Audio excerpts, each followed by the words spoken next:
at this forum, the very fact that anyone could even be in this room today means that we are among those who have incarnated into nations and into societies where we do have, by definition, compared to the majority of the world's population, extraordinary choices, extraordinary powers of influence. And it is a psychological issue within our own selves to reach whatever that point is, where, because our eyes have been opened to the agony of our fellow human beings, even if we cannot in our lifetime know that all needless suffering will be eradicated, even if it means that in our lifetime we cannot reasonably assume that war itself will end, we can know, due to our own choice as human beings, that we will live the rest of our lives doing everything we possibly could to make a difference, and we will die knowing that we tried.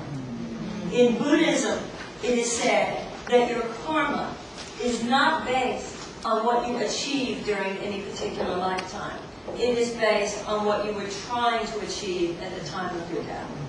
In the Jewish religion, it is said that God is not asking, it is not demanding that you complete every task He gives you to do, but that does not mean that you are allowed to not try. And so I believe that this amazing moment in human history, the very fact that we are alive means that we were born to try. And the very fact that we are at a conference like this means that we know there is a task to carry out.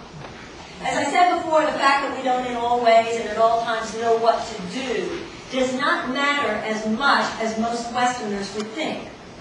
The Western mind is trained to think that the first question when confronted with a problem is, what should I do? What should I do? What should I do? From a spiritual as well as more Eastern perspective, which often is the more spiritual perspective, the question is not, what do I do, but who must I be? Who must I be? Who must I be and what must I think?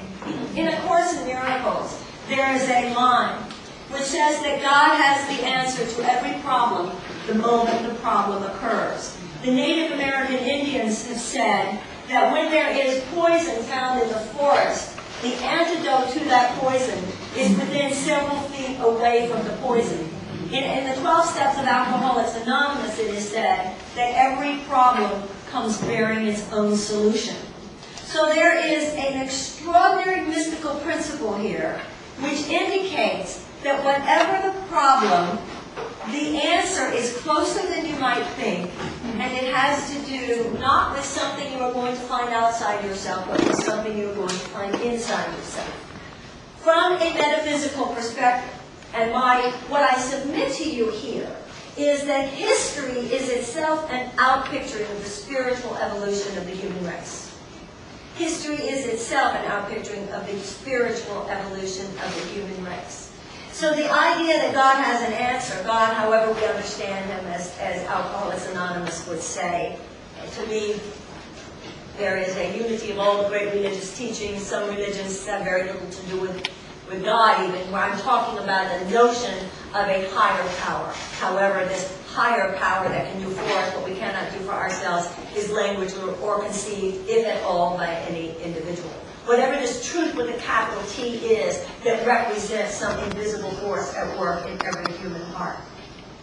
The notion is that at the moment of a great tragedy, such as the bombing of the World Trade Centers, the notion from a metaphysical perspective is that there was then in the mind of the divine creator, and automatically etched on every single human heart, a plan by which each individual might become the people that we are capable of being.